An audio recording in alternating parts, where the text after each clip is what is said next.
Hello, Brother Sewing and Crafting family. Angela Wolf here, Brother Ambassador, and we are here today with a super fun show. We talked about it last week. We're going to design embroidery in Artspira to design super cool tote bag. Could be used for Halloween to dump all that candy in, or carrying your sewing supplies like everyone in my studio today. They need one of those.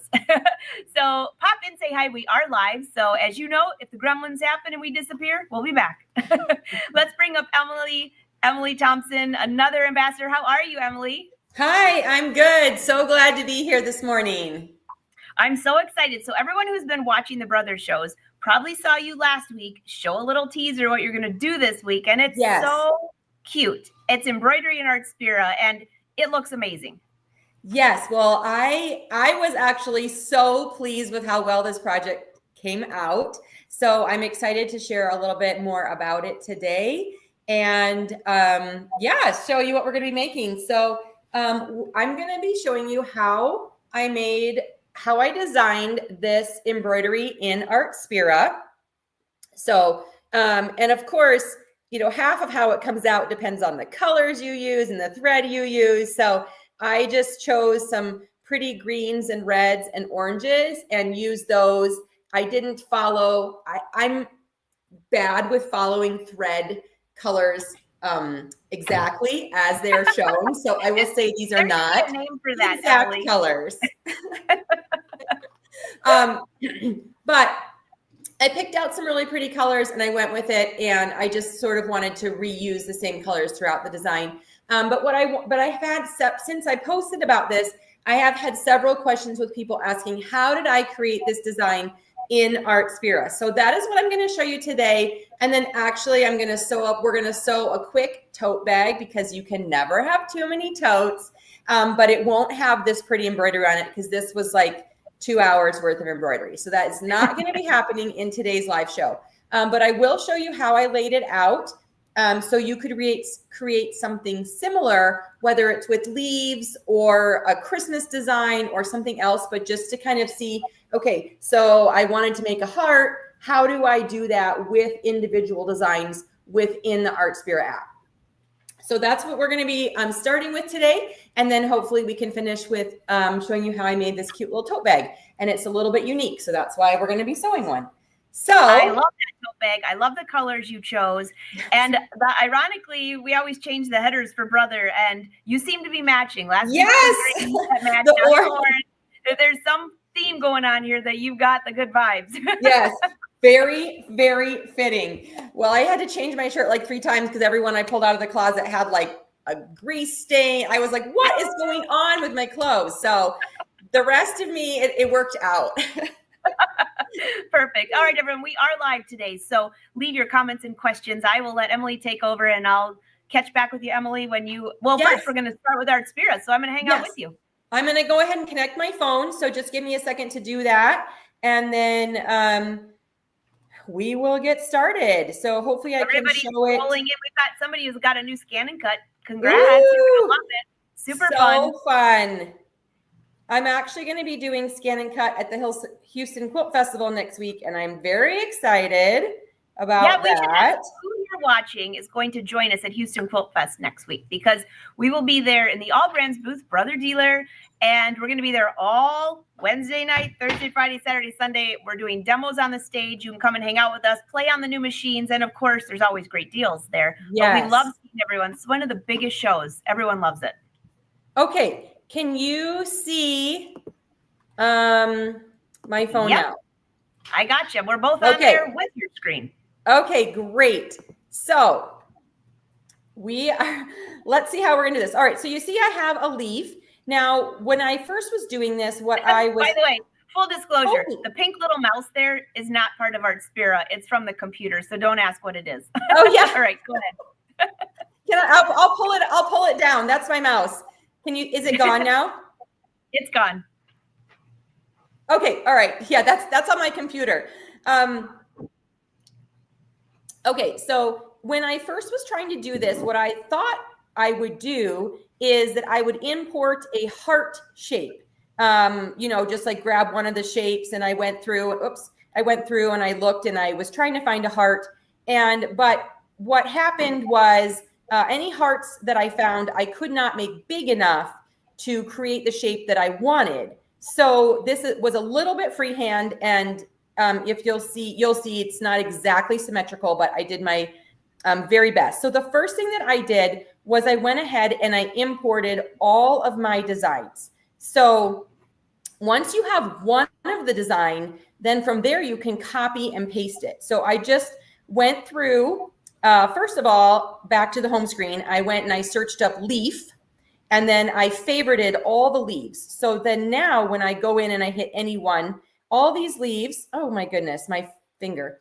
All these leaves show up in my favorites. And you can see that some of these leaves, the first two, are not in the Artspira Plus. So if you wanted to create this with just the free version, there's a couple options, but obviously I did grab some that are as well premium in the Artspira Plus. So we're going to put in the first two. So I'm just dragging and dropping all of these onto my board. You can see at the top that I have the 9.5 by 14 inch hoop selected because I did embroider this on the Stellaire. So obviously you will choose whatever size hoop you are using for your design. Okay, so we have one more leaf, and you can see here that you can get to the favorites. I'm just getting it by choosing the top category when I go into the adding the design, and then the favorites are right there. So even though it says animals, I can get to my favorites. So essentially you're just trying to get to your favorites as quickly as possible. Now, when I started, I didn't have the luxury that I have now, which is that I can see what my design looks like. So I kind of know where I'm going. So the first thing I did was just to kind of create the most basic outline of the heart. And so I grabbed 2 small green leaves and I reduced them in size. And then once you have one, you're going to go ahead and, I'm going to duplicate this. So now I have to figure out how I did all of those things. So I want to maybe I can't duplicate. Maybe I had to add each one as I'm looking at this. I know I can reverse it, but there might not be a duplicate. Okay, so I'm going to add another one. I couldn't remember. So we'll add another leaf here. I know, I'm looking at mine too. I'm trying and then this one. I'm checking that too, Emily. I don't know. Some things you can duplicate, but it might just be the basic shapes now that I think about it.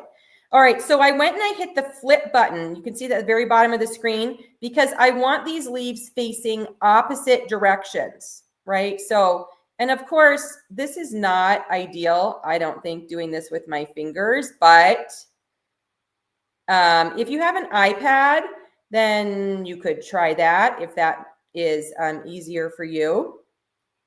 But it was essentially just playing around, and I'll do it here for you for a little bit till we get kind of the basic shape. So a lot of resizing, a lot of readjusting, putting the designs where I wanted them, and then getting the heart to sort of slowly take shape from within this design. Okay, so you can kind of see there, okay, that's the beginning. So then the next thing I'm going to do is move this out of the way. We're going to grab this pink leaf and put it up here. We're going to rotate it. I made mine more orange. It had a little bit of pink in it, but not as much. Okay, so now I want to do that on the other side. I'm also going to slide this green leaf up in here. Okay, so we did that a little bit. And then after I sort of had all the placement, you can adjust the angles so they're not overlapping or anything like that. All right, so we're going to grab another of those pink leaves. I probably should have deleted my other favorites so that these leaves were at the top here.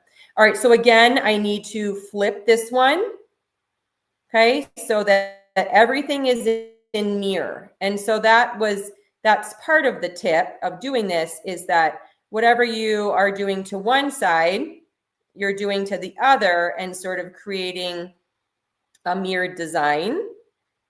Okay, so you can see, I think that needs to be adjusted just a little bit. All right, so now we need more of the green leaves. So I'm going to import those.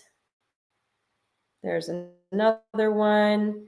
Okay, and then you can do different sizes, no angles. It's really up to you. So you can see how it's coming together. Okay, we're going to grab another green leaf for the other side. And then I'm going to select it so that I can mirror it and then put it over here. Okay, and then we need another one of these green leaves because that needs to go into that corner. Whoops.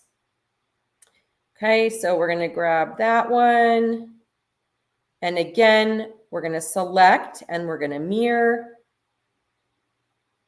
I'm squeezing with my 2 fingers to reduce in size, but if you do go to layout, you can make it smaller or larger right in there. So you can decide how you want to do that. All right, so we got like the top of the heart. I will tell you I'm cheating and looking at a picture of what I made on this so that I know exactly what I'm doing here, because the first time was a lot of trial and error, and I'm trying for it not to take quite as long as I'm doing this with you guys right now. So call it cheating if you wish, or just call it using my resources, but I am looking at a picture. All right, so that is looking really good. I'm seeing as I do this now that this leaf right here, I used lighter colors. It has a darker center and I used lighter colors. Okay, so we need a couple more of those pink leaves now to go here. And they're kind of squeeze in here. Little rotation. Okay, placement. Maybe I need to pull that down and then pull this down. Now, here is one lesson I learned that I would do again if I was re-embroidering this. So I had a couple of places where my design, I'm going to show you, overlapped. See how this green leaf stem slightly touches this pink leaf. When I did this before, or even maybe it doesn't touch, I wasn't worried about that because I was like, oh, that looks fine.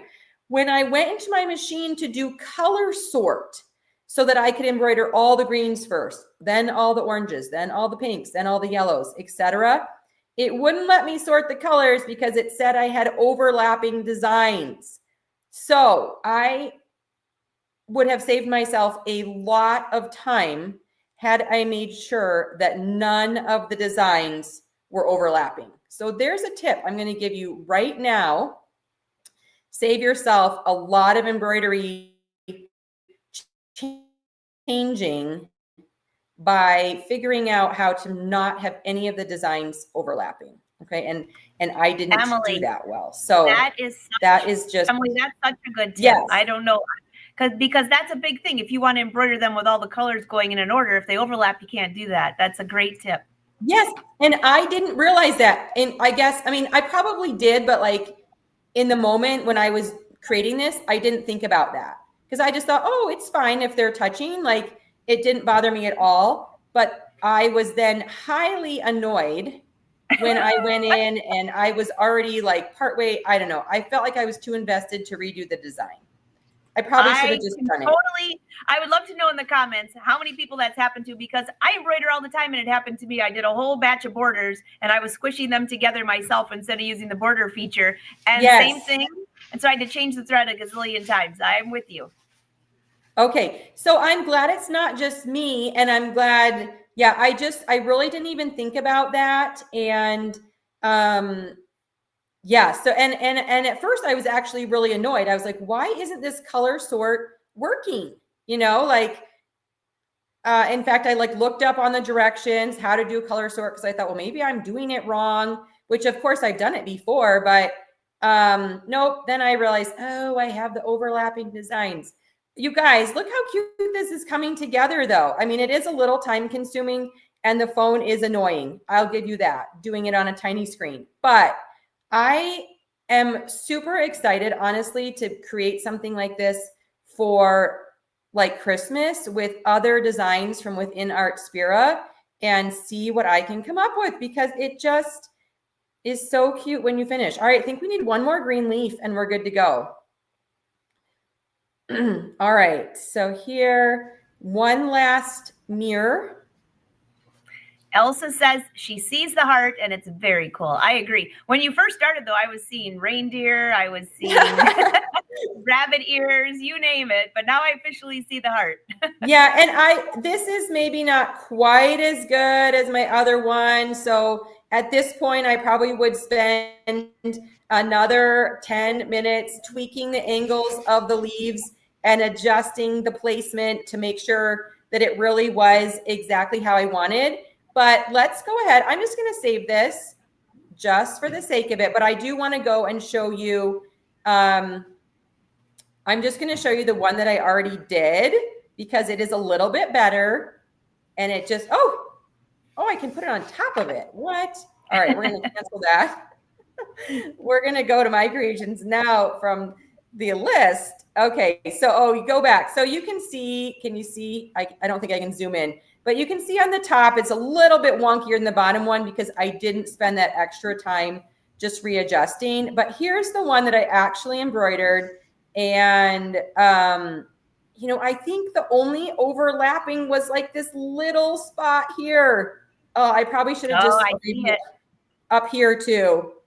I probably should have just gone in maybe down here and moved those. The 5 minutes of editing would have saved me an hour of embroidery time. But so here's the one that I actually embroidered, and it took what I just did for you guys live, plus probably another 10 minutes of playing around with it, just to play with angles, play with sizing, to get it just how I wanted. But that should give you the general idea of how I created it, so that you could maybe do the same thing with leaves or something else.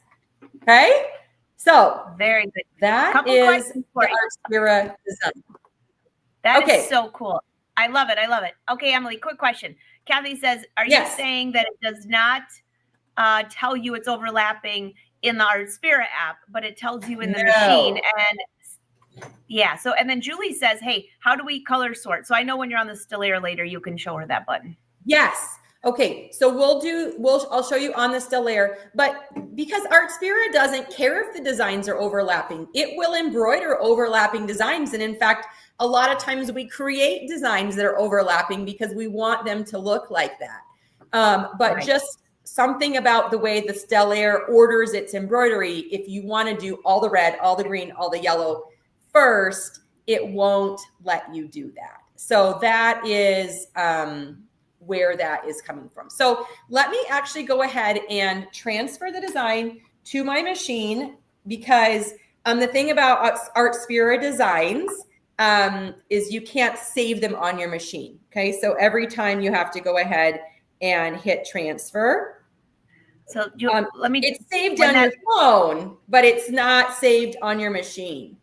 So just show your phone there, Emily, because I lost your feed for your phone. Oh, right. So just on here, I'm hitting transfer again. Okay. So we're going to transfer that. I'll bring it up on the screen so we can talk about the color sort. But again, it won't do it because it's my faulty design. Maybe I should have transferred in the new one that is a little bit big. So I'm just going to grab the camera. I'm going to pull it a little bit closer so you can see my still layer screen. We'll talk about color sort real quick. All right. While she's moving her camera, I will check and see if there's any more questions. Yes, Julie, the color sort button is amazing. So if you have a ton of different designs with a ton of different colors, if there's any way that it can embroider, say, 3 greens in a row instead of having to do one leaf and then another leaf and another leaf, it'll do that. And that's a great feature. So I think Emily's just about there. Now, the good news is that if the design was digitized in a way that you can't combine colors, it's digitized in a way that it has to go in certain orders, and then it won't combine it. It does the best it can with what you're working with. And it's really handy, not with an individual design necessarily, but when you're grouping a bunch together. Yes. All right, I think I see you pretty good, Emily. Like I was doing where I wanted to repeat the same leaf 4 times. I really wanted that leaf to do, I mean, really just even all of the same leaves at the same time, rather than doing, you know, this leaf up here, then the green leaf and the orange leaf and the pink leaf and the green leaf and the orange leaf and the pink leaf. Then you're seriously just changing colors a million times. All right, so here's my design. Okay, so you can see all the colors it recommends here. I honestly didn't use quite this many, but okay, we're gonna hit set.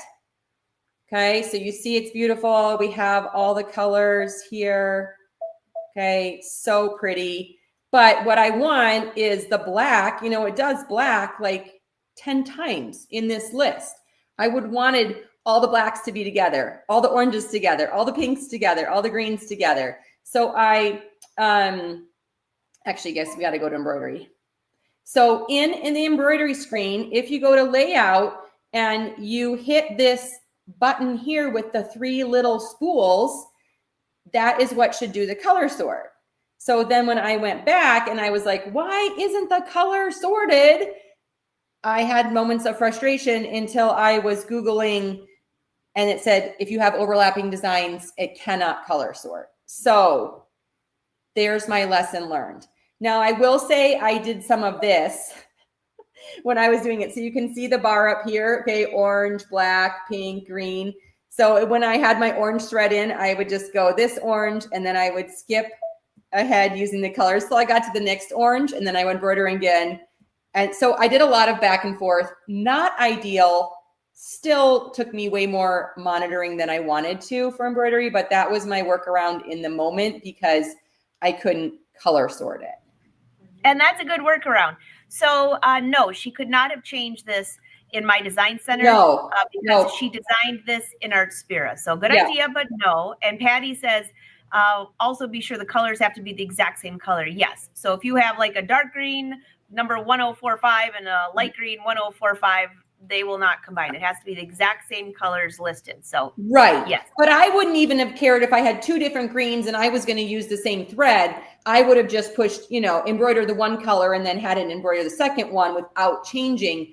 It just makes it so much easier because it's all on your screen together. So you can make those choices of how you're going to do it. So yeah. And then the other thing I did recently is I had a design from Artspira that I imported.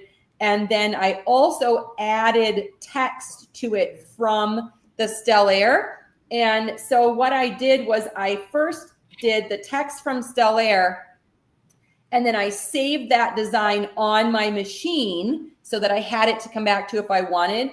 And then I added the embroidery, the Artspira embroidery part second, because again, you can't save to your machine memory. Like I have my, see, this is a pattern that cannot be saved. So I have on my machine like tons of designs that I've created using designs from Stellaire, or even ones I've imported from that I've purchased online.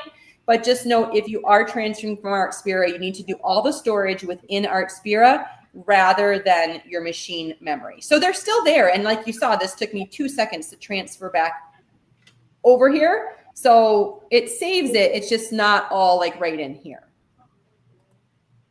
So that's perfect. The tips for that. Okay. Maybe while I have the camera here, I'm just going to rotate slightly and we're going to sew a cute little, we're going to sew this tote bag. And the reason you've probably sewed a million tote bags, but I recently came across what I thought was a little bit of a unique method for sewing a tote. And so that's why I'm going to show you on this one, but we're not going to use, we're going to use some different fabrics because I'm using what I have, but we're still making it cute and a little bit fall with the fabric I have. So I have 2 pieces of straps cut about 21 inches. Actually, I'm going to go back to the home. So we're going to sew using this now. Move the embroidery out of the way. All right, so we have 2 pieces of strapping about 21 inches. And then I have 2 layers of fabric. I have this cute, puffy, quilted, shiny fabric, which is super trendy right now for like makeup bags and things like that. And I did sew another purse with it, which I really liked as well. So I will be sporting these this fall, but we're going to put in this lining, which is kind of this cute fall check, and it has a little dark brown black in it. So we're gonna call it that, a match, and have that in there with that. So the first thing we're gonna do is we're actually gonna sew these two pieces together, right sides together, and we're gonna sew the strap on the short end. So if I had my if I was doing this on my cutting mat and I could see like exactly the grid, I would be making sure that this was exact, but we're going to just eye it up here. Okay, so you want to place the straps equal distance from the side, whatever you decide, however wide you want your strapping to be. Make sure it's not twisted when you lay it on there. And then you're going to put your lining fabric on there. Now, for the tote, I would suggest, if you don't have if one of the fabrics is not a structured fabric, like the fall tote, the outer was like a pleather, the tan, it was kind of a fake leather. So that was definitely a structured fabric. So and then I put quilting cotton on the inside. And this one, the outside is this puffy quilted fabric, and then the inside is quilting cotton. So if you don't have one of them, like a thicker fabric, I would put a layer of interfacing on one of the fabrics before I did this step. Okay, so that's my tip there. All right, so we've got the short ends pinned or clipped. I'm going to put a couple clips along the long end. Again, not ideal to do it right here in front of my machine, but I don't want to move back and forth, and I just want to make this as simple as possible to show you guys. Although I'm seeing that maybe my quilted fabric is not quite as long, I might need to do a little trim here. I thought I cut them the same, but then I went back and I did. I was trying to cut this plaid so that the plaid was running on the grain. And after trimming it a couple times, I realized that the print is off. So I could trim all I wanted. And I was never going to get the plaid to line up the way I wanted it to. Are you thinking, what in the world am I doing? Seriously. I mean, it is just cheap fabric. I don't even remember where I've got it. I literally have had it in my stash for a very long time, but I was so annoyed. So that's why that plaid they started the same, but I was, after a little trimming, they did not end up the same. So now we want them to be the same. So obviously when we turn it right side out, it all lays pretty nicely here. Okay. So we're going to redo that, and then we're going to pin this side. Now when we're doing this, we're going to leave an opening on one of the long sides. Emily, I lost you. You're the gremlins. There you go. You're focused. Okay. Just holler. I'll try to like I think I'm drinking coffee. Yeah, I know. I'll try to touch the screen or something and get it to refocus if I can. All right, so we're going to leave an opening here to turn it right side out. And you can mark it or not mark it however you want. I'm actually just going to start sewing here, go around, and then end, I don't know, about here. Okay, so we're just going to use a straight stitch on the sewing machine. If I wasn't going to just turn this right side out right away, I probably would finish, I will say this quilted fabric, the satin top part frays really easily. So the last thing I made with it, I did go ahead and serge around it before I sewed it up because it was just such a mess. But the very next step here, we're going to turn it right side out.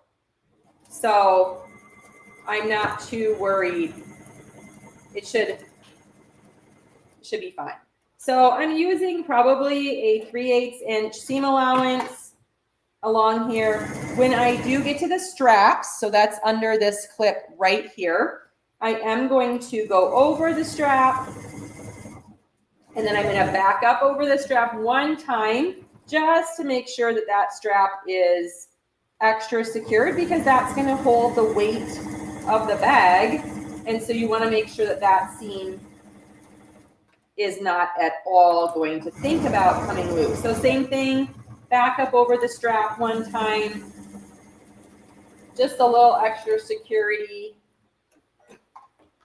Real or perceived, I don't know, it makes me feel better. And then sewing down the other long side.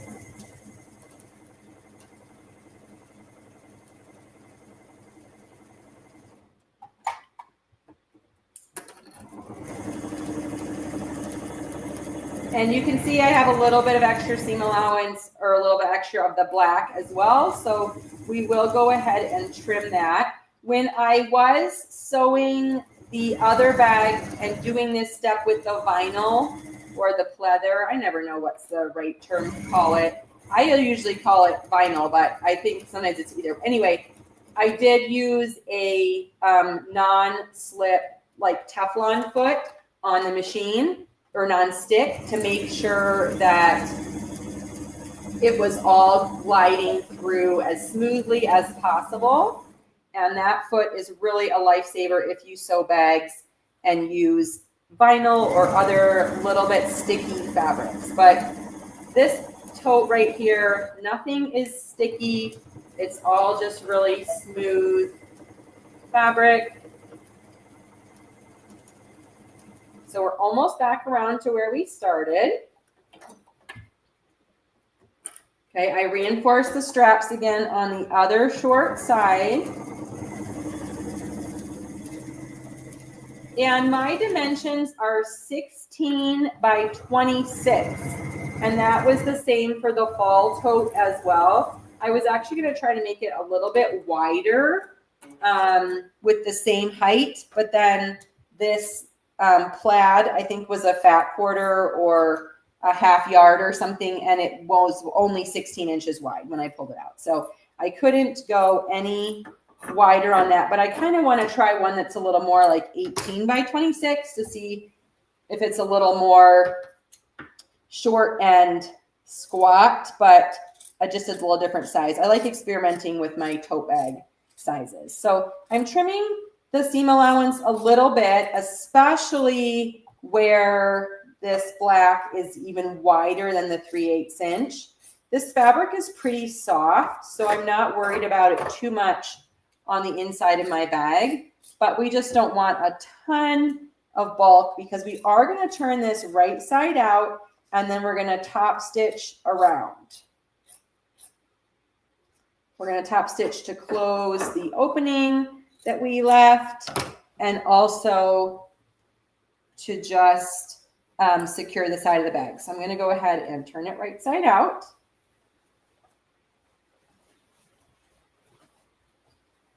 And the straps will pop out, hopefully. It's like the magic bag. Yes. Hey, Jill from Florida. How are you today? Everybody's popping in to say hi. Oh, you're off to sewing club. That sounds fun. Thursday morning sewing club. That's what we're doing here. I know. Hi, Dee. Sewing club. I saw somebody asking what machines have Artspira, and then I see somebody asking, are some of the older machines going to be updated? Not that I know of. And there are a lot of, as long as your machine has Wi-Fi, yes, you can use it. Yeah, so it's not so much about the machine having Artspira as it is just about if it has the connectivity to receive those files. All right, so I've poked out these two corners. Right, so we'll do the same on the other side. If you wanted, at this point, you could press your fabric. I would not press this shiny black side. I'm afraid it would melt, but I would press the cotton side of this bag if I were wanting to make sure these edges were as crisp as I could get them. But we're just going to get them as crisp as we can get them in this moment right here. So I'm going to tuck in this this is where the seam allowance is open. So make sure that both fabrics are right there. We're going to fold it in and put a couple of clips. Okay, I'm going to start stitching here because I just want to make sure this is closed first. And then we're going to go all the way around the rest of the bag. And I am going to sew on this lining side just so you can see, because the black is so black and I feel like it just doesn't really show anything very well. So I'm going to lengthen my stitch to 3. And I'm sewing very, very close to the edge. Okay, so this is an 1/8 inch, or I don't know, really just kind of as close to the edge as you can get, making sure that you are catching all the layers of fabric. So this is going to make sure that it lays nicely. Again, this is not necessarily your traditional tote making method, but I wanted to show you because I think it's cute, and it's kind of maybe even easier. Well, I don't know. Depends on what your definition of easy is. But for someone sewing their first tote bag, I thought this ended up really cute. The box corners at the bottom are adorable, and it was pretty easy. Because again, all I've sewn so far are just straight seams around the edge. So we have not done anything complicated of any sort. Although I did just sew off the edge there. Okay. So I'm just sewing really close. This is going to make hopefully everything lay pretty nicely. If you wanted to make sure that nothing showed out of place and everything was blended as best as possible, I probably would use the same fabric for the inner and the outer. But it's okay. If a little bit of this lining is peeking out, I'm going to be okay with it. This is so cute. And by the way, we are live, so drop your questions in the chat. Yes. We're happy to answer those if we can. And so when I made this, let's just say with the embroidery on it, I went ahead and embroidered my piece of vinyl fake leather first. I didn't cut it to size. I literally just kind of embroidered in the middle of my fabric, and then I went back and I cut my rectangle so that I could make sure that my heart was as centered as I could possibly get it on that tote bag. So I folded over and I kind of estimated where the heart was going to be placed, and then I cut my 16 by 26 inch rectangle. So that's, if I was doing embroidery, I always embroider. If I'm sewing the item from scratch, I always embroider first and then sew the item second. Now, if you're using a pre-made tote bag or something like that, we don't always have that luxury, but that's what I did with that. All right, so now comes the super fun, easy part of making the box corners. And you can see here, so it's stitched all the way around. Again, the black I know is a little bit hard to see, but we'll do our best. So you're gonna line up the edge that has the handles. Okay, so you're gonna line up that corner perfectly, or as perfectly as you can. And then you're just gonna pin or clip down the side of the bag until you have about 6 inches left. So we're gonna do that on both sides. Okay, line up the corners because that's going to be at the top. You're going to see that. Okay, and then for the box pleat, we're simply going to make a fold. So you're going to take the bottom, you're going to open it up. Okay, this is good because this was hard to see, I feel like, when I was photographing it. And then you're going to just tuck about 1.5 inches down inside. And you have to make sure it's equal, okay? And then you're gonna pinch it. So that's it. It's a good thing I use different colors. We'd never see it if it was all black, okay? So about 1.5 inches, pinch down inside, and you're gonna pin or clip that. And you wanna make sure that when we sew this, this is gonna be equal. So adjust your pleat to be equal on that side. So let's do the other side again. Okay, so you're going to open it up, fold it down, and then adjust so it's equal. I am going to go back and double check to make sure these folds are the same, because we want our box pleats to be, oh, this one is just a little bit big. So we're going to release just a tiny bit of it. Now this fabric is nice and soft, so I think that I have a 14 needle on here. I think it will be fine sewing through, but I will say this is a lot of fabric if you're using pleather or vinyl. And so I would definitely use like a heavy duty jean or leather needle to sew at least through this first chunk here. So that's just a note. Okay, so literally we're gonna sew down these two sides and then our tote is finished. How fun and easy is that? So the difficult part is how thick this is. This fabric, again, not too bad. But if you have a, what are those? A stylus, not a stylus. Those nice, sharp, pointy sewing tools. I can never remember what they're called. I was thinking, what is it? hey ladies, what is that pointy tool called where you point out the corners? Yeah, and you can like use it Not in a this stiletto. sense. Oh, an awl. Yeah, thanks. I knew somebody would get it. Yes. So I'm just going to use my little scissors here to help just fold down the fabric, but oh, and I did break a needle. Ah, I thought I could do it. Okay, so we're going to change to a jean, denim, or leather needle, whatever you have.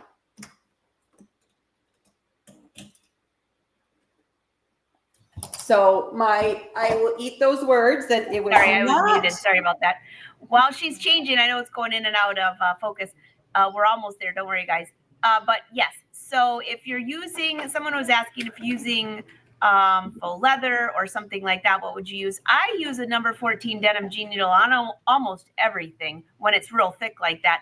But if it's super thick, sometimes I'll take the fabric outside, not in your studio, not in your house, and I will hammer it with a mallet or a hammer to flatten it a little flatter, like if jeans and stuff like that. I see somebody asking if you're sewing like a big old batch. I mean, your machine can only do so much.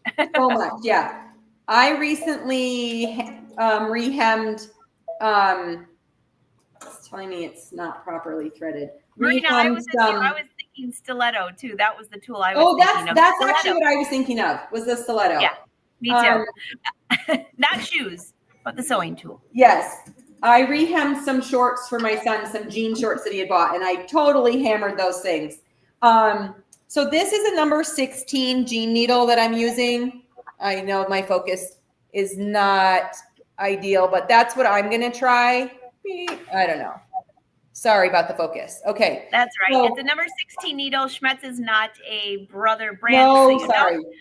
But she's using a number 16 needle. Yeah. So we're going to try this again. It started really strong and then went badly.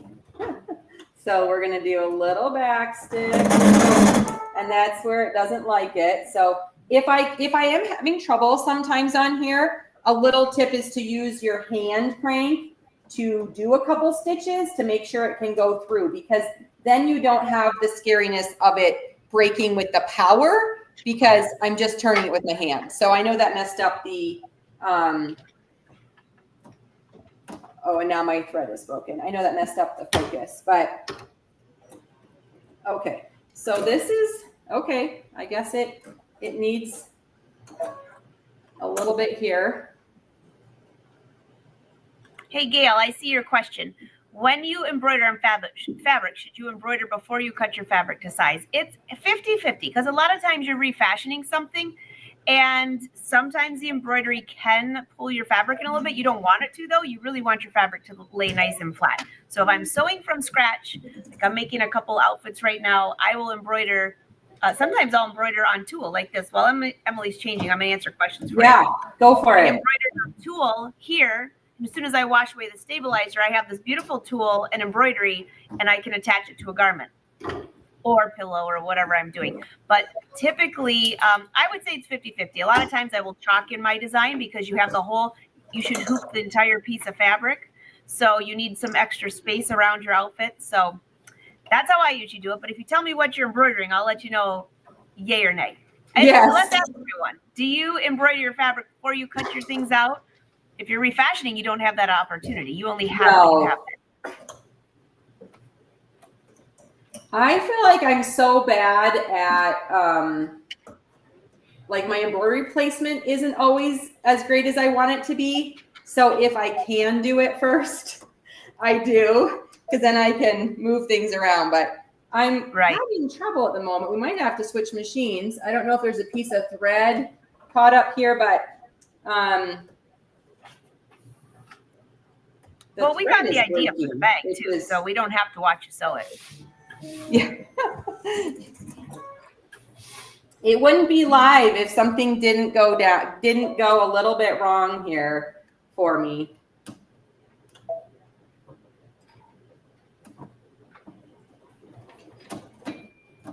Okay. Feels like it's working now.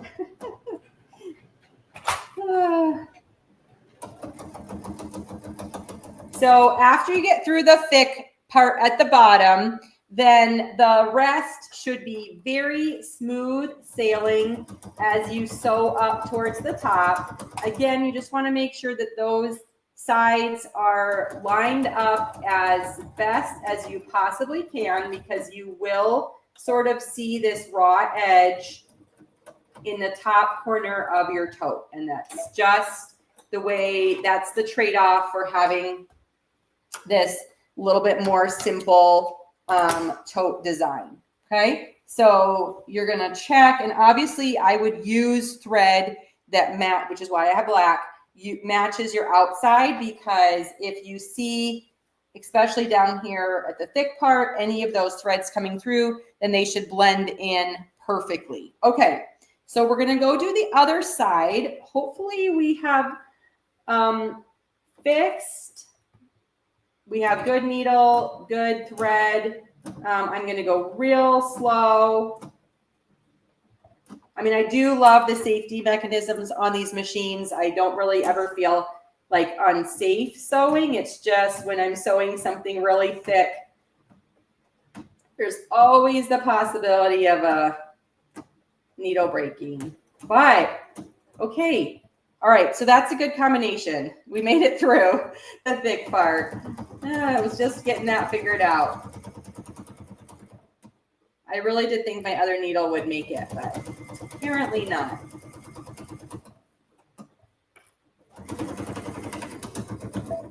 And I'm going to double show you. I'm going to show you this tote, but I'm also going to show you the fall embroidered one, because you'll just be able to see a little bit better how this looks with, because of the color. The black, it really is hard to see. I'm just going to go ahead and back this up slightly so we can kind of get a better overview. I'll take you out while she's backing out. As soon as she comes back in, I'll bring her back up. So yes. Gail, to answer your question, we're squirreling for a minute. She says, when you embroider on tulle, do you apply it to your garment like an applique? Yeah, I actually will. It's kind of, I do free motion. So it's kind of like an applique, and do free motion and attach it. So, all right, Emily's back. Hey, we got a bag too. Okay, so we have bag. The stripe or the check's actually really cute on the outside, but this is going to be our inside. So now we're going to fold this right side out for the final step. And when you do, because of that fold we put in the corners, you'll see this cute little box pleat come out. And I know I'm going to show you this on the other one because it's just easier to see. And I think it just makes the cutest little tote without having to cut anything or measure really. I don't know. I think this method is really Easy, especially, like I said, for kind of more of a beginner on trying, or if you just want to make a tote a little bit different way. And the puffy fabric on this with the lining is very cute as well. And you can see it's just standing here. So it has some good structure. So let's bring this one in where you can actually see a little bit better what the side of the bag looks like. Okay, so there is what the pleat looks like when you've opened it up. Super cute. And that's what we've got going. So you do see on the top edge that little fold where they're sewn together. That's not covered like if you were sewing a tote with a lining and you wouldn't see this seam on the inside. So you are going to see that, but it's finished. In a way it's finished, right? Because it's not raw edged fabric. So that's the trade-off for kind of getting these cute and easy corners. But I think it's a fun way to make a tote. And also both of these fabrics are my favorite, with the puffy quilted and then also this one with the embroidery on it. Oh my gosh. Emily, super, super cute. Everybody's saying this is such a great method. Really cute. Yes, they would make great gifts. I love that. Yes. I mean, it's pretty quick to sew, right? If you cut them all out and didn't break needles, it would be, it goes through and actually is a very quick way to make it. Hey, who said it? Marina says, hey, I love it how the educators stay calm when the sewing gremlins show up. And they're going to show up if it's a live show, always. Yeah, I do my best, but sometimes my heart gets pounding a little bit. You guys just don't see that. We didn't see the drops of sweat dropping on your machine. Yeah. You're all good. Today I'm pretty good, but yeah. Everybody's saying thank you. So we hope to see you in Houston next week at the Houston Quilt Fest. Emily and I will be there on stage at the All Brands booth, and we're going to be showing all the new machines. I see somebody here. Havana said she just got the Celeste. You're going to love it. It's so fun. Yes. And this would be a great design to do on there because it has the nice large embroidery. If you have the embroidery one, embroidery size. Absolutely. So even if you're watching the replay, leave your comments and questions. We go back and check those. If you have any questions, Brother Social sends them to us to answer for you. So we're always there, hopefully inspiring you to do something creative. Yes. Next week, we've got some fun shows. They won't be live, but we will be live in the chat. So on Tuesday, we have a show where Colleen's going to be showing how to make a dog collar with that new hoop using the 10 needle. So that's going to be cool. And then on Thursday, we're back to the crafting side, and Lynn Lily's going to show something fabulous using sublimation, because I think her entire house must be sublimated. Yeah. I'm not sure.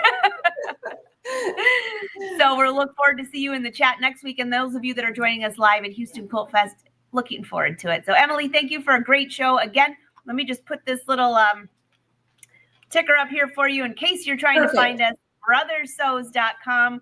They've got a lot of information. If you want to learn about any of the new machines, find your local brother dealer. You've got Emily at Life So Savory and myself at angelawolf.com. And be sure to follow us on social. If you're on Brother right now on YouTube, click subscribe. You'll never miss a live show, especially if our times get mixed up, right? Yes. All right. Oh, wait, here, Angela. Can you show where the directional stitch is on the Avenir? I can't right now because the Avenir is embroidering over there, but are you talking about one that goes sideways and diagonal? If you scroll across the top of your screen when you're looking for the stitches, you scroll, I'm pretty sure, I don't know if it's after the buttonhole or before. Look there, Lorraine, look there. You have it on yours too, I think, Emily. Yes. On mine, though, it might be in a different spot. It's down the side on this one. Oh, yeah, yours is in a different spot. So, yeah. Lorraine, it's scroll across the top instead of going over here. Does that help? This is like sign language. And I can post a photo on social too. All right, Emily, thank you for a great project. Love the bag. And again, keep your comments coming. And thank you for watching us, by the way. Yes. It is officially Thursday, so have a great weekend and we'll see you next week. Bye. Bye.